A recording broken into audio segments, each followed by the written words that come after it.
கர்த்தருக்குள் பிரியமானவர்களே, மே 19 Elon G white அம்மையார் அவர்களுடைய மாரநாதா புத்தகம், பக்கம் 277. இன்றைய தியானத்திற்காக தெரிந்து கொள்ளப்பட்ட தலைப்பானது மனிதனால் ஏற்படுத்தப்பட்ட பரீட்சைகளை குறித்து எச்சரிக்கையாயிருங்கள். வசனம் பிலிப்பியர் 3வது அதிகாரம் வசனம் 2-3. பொல்லாத வேலையாட்களுக்கு எச்சரிக்கையாயிருங்கள், சுன்னத்துக்காரருக்கு எச்சரிக்கையாயிருங்கள். ஏனெனில் மாம்சத்தின் மேல் நம்பிக்கையாயிராமல் ஆவியினாலே தேவனுக்கு ஆராதனை செய்து கிறிஸ்து இயேசுவுக்குள் மேன்மை பாராட்டுகிற நாமே விருத்த சேதனமுள்ளவர்கள். தங்களது இருதயங்களிலே தேவ ஆவியானவரின் தொடுதல் அவசியமான நிலையில் இருப்பவர்கள் இருக்கிறார்கள். அப்பொழுது இந்த காலத்திற்கான தூது அவர்களது மனபாரமாக இருக்கும். அவர்களது மானிட பரீட்சைகளை தேடி அலைய மாட்டார்கள். அதாவது ஏதோ புதிதான வித்தியாசமான காரியங்களை தேட மாட்டார்கள். 4ஆம் கற்பனையிலுள்ள ஓய்வு நாளே இந்த காலத்திற்குரிய பரீட்சையாகும். ஏறக்குறைய உலகம் முழுவதிலும் பயனற்றதாக்கி போடப்பட்ட தேவனுடைய பிரமாணமே இந்த காலத்திற்குரிய சோதிக்கின்ற சத்தியமாகும். தேவனை வணங்கும் அனைவரும் இந்த அடையாளத்தின் மூலமாக, உண்மையான ஓய்வு நாளை ஆசரிப்பதின் மூலமாக வேறுபடுத்தி காட்டப்படக்கூடிய நேரம் வந்து கொண்டிருக்கிறது. தேவனுக்கு அவர்கள் உண்மையாயிருப்பதின் மூலமாக தேவனுடைய ஊழியக்காரர்கள் என்று அறிந்து கொள்ளப்படுபவர்கள் நிகழ்கால சத்தியத்தில் அடங்கியிருக்கும் மாபெரும் முக்கியமான செய்கைகளினின்று மனிதனால் ஏற்படுத்தப்பட்ட சோதனைகள் அனைத்தும் உள்ளத்தை விலக செய்யும்.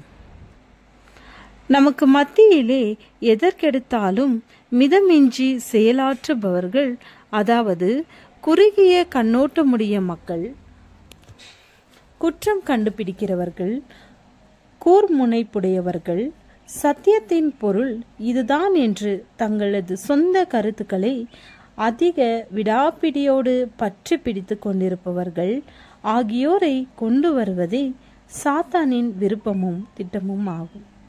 அவர்கள் மிகவும் நெருக்கடி கொடுத்து குறைவான முக்கியத்துவமுடைய காரியங்களில் மிகவும் கடுங்கண்டிப்பாக கடமைகளை நடைமுறைப்படுத்த முயற்சித்து மிதமின்றி செல்லுகிறார்கள். ஆனால் பிரமாணத்தின் உயர்தர முக்கியத்துவம் வாய்ந்தவைகளை அலட்சியம் செய்து, அதாவது தேவனுடைய நியாய தீர்ப்பு, அன்பு, இரக்கம் ஆகியவைகளை அசட்டை பண்ணுகிறார்கள். இத்தகைய கூட்டத்தை சார்ந்த ஒரு சிலர் செய்யும் செயல்களினால் ஓய்வு நாளை கை கொள்ளுகிற அனைவருமே குருட்டு பிடிவாதமுள்ளவர்கள் என்றும் கொள்கை வெறியர்கள் என்றும் பெயர் சூடப்பட்டிருக்கிறார்கள். அனுபவமுள்ள மனிதர் செய்வதற்காக தேவன் ஒரு சிறப்பான வேலையை வைத்திருக்கின்றார். அவர்கள் தேவனுடைய ஊழியத்தை விழிப்போடு காக்க வேண்டும். தங்களது சொந்த சுதந்திரமான தீர்மானத்தின்படி வெளியே செல்வது தங்களது சிறப்புரிமை என்றெண்ணுகிற மனிதரிடத்தில் தங்களுக்கு விருப்பமானது எதுவோ அதையே பிரசங்கிப்போம் என்பவர்களிடத்தில் ஊழியம் சம்பந்தமாக அல்லது கொடுக்கப்படும் செயல்துறை கட்டளைகளுக்கு தாங்கள் யாருக்கும் பொறுப்பல்ல என்று சொல்லுகிறவர்களிடத்தில் தேவனுடைய வேலை ஒப்படைக்கப்படக்கூடாது என்பதை இவர்கள் கவனிக்க வேண்டும்.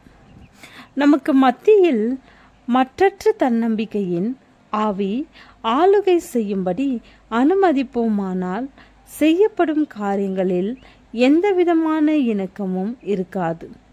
ஆவியின் ஒருமைப்பாடு அங்கிருக்காது. ஊழியத்திற்கும் பாதுகாப்பு இல்லை.